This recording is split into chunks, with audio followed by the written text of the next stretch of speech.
जय हिंद प्यारे बच्चों, नमस्कार।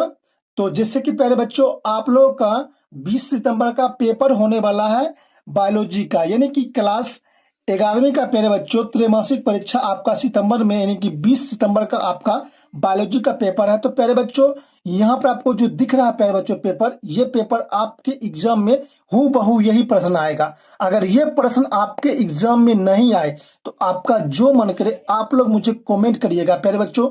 मेरा नंबर भी आपको प्यारे बच्चों दिख रहा होगा, इस नंबर पर आप लोग मुझे मैसेज करिएगा। बस आप लोग प्यारे बच्चों वीडियो को लास्ट तक देखिएगा, और जब आप एग्जाम देकर निकलिएगा तो आपको पता चलेगा कि मैं आपको जो प्रश्न बताया हूं आपके एग्जाम में हूबहू यही प्रश्न आया है। तो आप लोग वीडियो को लास्ट तक देखिएगा, और मैं आपको वीडियो के लास्ट में बताऊंगा कहां से आप लोग को फ्री में पीडीएफ लेना है। तो वीडियो को लास्ट तक देखिएगा। यहाँ पर देखिए, आप लोग का विषय कोड प्यारे बच्चों 119 होगा, और आप लोग का प्यारे बच्चों टोटल 80 मार्क का एग्जाम होगा, ठीक है। और 3 घंटे का समय दिया जाएगा, ठीक है। तो चलिए प्यारे बच्चों, बहुत ही अच्छे तरीके से पहले हम ऑब्जेक्टिव क्वेश्चन को देख लेते हैं। तो यहाँ पर देख सकते हो प्यारे बच्चों, आप लोग का फर्स्ट नंबर क्वेश्चन रहेगा आप लोग का कि शैवाल में भोजन किस रूप में संग्रहित होता है। तो आपका जवाब हो जाएगा ग्लाइकोजन, ऑप्शन नंबर ए होगा राइट आंसर। नेक्स्ट क्वेश्चन है बच्चों, आपके स्क्रीन पर यहाँ पर दिख रहा होगा। दूसरा नंबर क्वेश्चन कर रहा है प्यारे बच्चों, प्रोटोनीमा निम्नलिखित में से किस पौधे के जीवन चक्र का एक अवस्था है। तो मांस, ऑप्शन नंबर बी होगा राइट आंसर।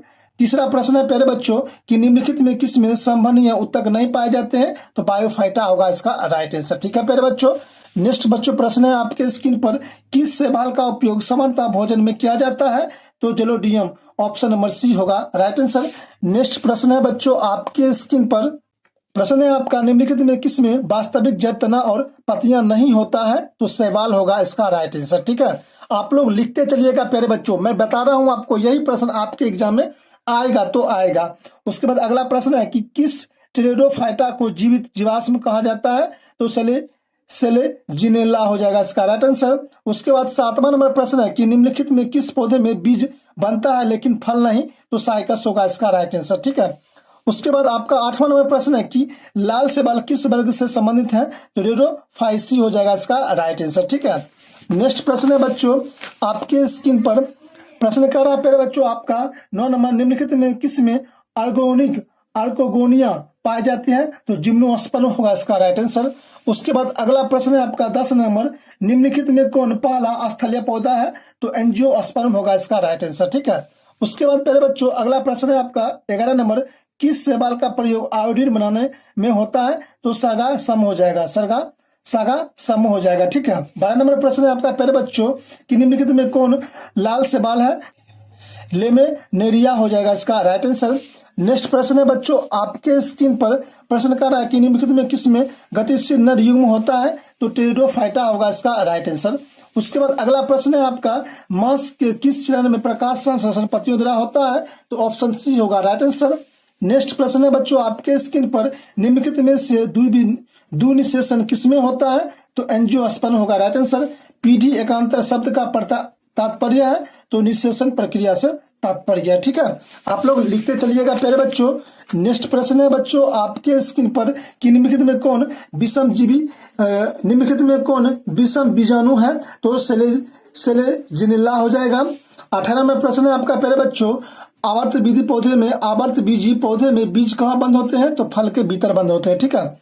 अगला प्रश्न है कि 5 जगत वर्गीकरण का प्रस्ताव किसने दिया था। हीटेकर ने दिया था, ठीक है। नेक्स्ट प्रश्न है बच्चों आपके स्क्रीन पर कि माइक्रोप्लाज्मा में क्या नहीं होता है। तो ऑप्शन नंबर बी यानी कि कोशिका भित्ति नहीं होता है।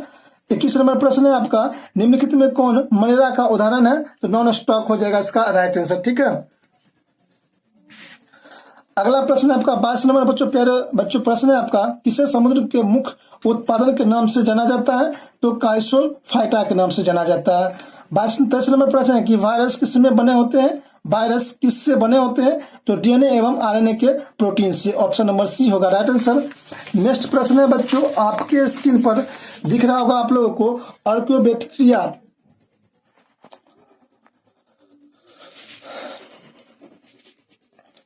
आर्कोबैक्टीरिया जीवित रह सकता है। तो इनमें सभी, ऑप्शन डी होगा राइट आंसर। अगला प्रश्न है आपका 25 नंबर, सलामा मोल्ड किस जगत से संबंधित है? तो पहले बच्चों कवक से संबंधित है। ठीक है, कवक के कोशिका भित्ति किससे बनी होती है? तो लीगी गन्ना ली। ऑप्शन नंबर सी होगा राइट आंसर। 27 नंबर प्रश्न है आपका, निम्नलिखित में कौन एक कोशिकीय कवक है? तो इष्ट होगा इसका राइट आंसर। नेक्स्ट प्रश्न है बच्चों, नील हरित शैवाल किस जगत में आता है? अगला प्रश्न है बच्चों, नील हरित शैवाल किस जगत में आता है? तो मृदा जगत के अंतर्गत आता है। 29 नंबर प्रश्न है कि निम्नलिखित में कौन एक अकोशिकीय जीव है? वायरस होगा इसका राइट आंसर। उसके बाद अगला प्रश्न है आपका 30 नंबर, कवक पोषण प्राप्त करता है? तो पहले बच्चों अवशोषण से द्वारा करता है। उसके बाद 31 नंबर प्रश्न है कि भारत में आनुवंशिक पदार्थ किसमें बंद रहता है? तो ऑप्शन नंबर सी होगा इसका राइट आंसर। नेक्स्ट प्रश्न है बच्चों, आपके स्क्रीन पर कि शराब के निर्माण में किस कवक का प्रयोग होता है? शराब के निर्माण में किस कवक का उपयोग होता है? तो ईस्ट का उपयोग होता है। ठीक है, लिखते चलिएगा। 33 नंबर प्रश्न है कि निम्नलिखित में कौन वायरस की विशेषता नहीं है? ऑप्शन नंबर बी कोशिकीय संरचना। नेक्स्ट प्रश्न है बच्चों, आपके स्क्रीन पर निम्नलिखित में कौन एक द्विस्तरीय जीव है? तो पहले बच्चों हाइड्रा होगा। उसके बाद 35 नंबर प्रश्न है कि जो शरीर गुहा मोसोडर्म से रेखित होता है उसे क्या कहा जाता है? तो परगुहा कहा जाता है। ठीक है, नेक्स्ट प्रश्न है बच्चों, आपके स्क्रीन पर किस संघ में नलिका तंत्र और सिफक्यूल पाया जाता है? तो फेरीफेरा हो जाएगा इसका राइट आंसर। 37 नंबर प्रश्न है आपका प्यारे बच्चों कि नोटोकोड निम्नलिखित में से किसमें पाया जाता है? तो क्वाइटोरिया, तो ऑप्शन सी होगा राइट आंसर। 38 नंबर प्रश्न है आपका, फ्लेम कोशिका निम्नलिखित में से किसके उपसर्जित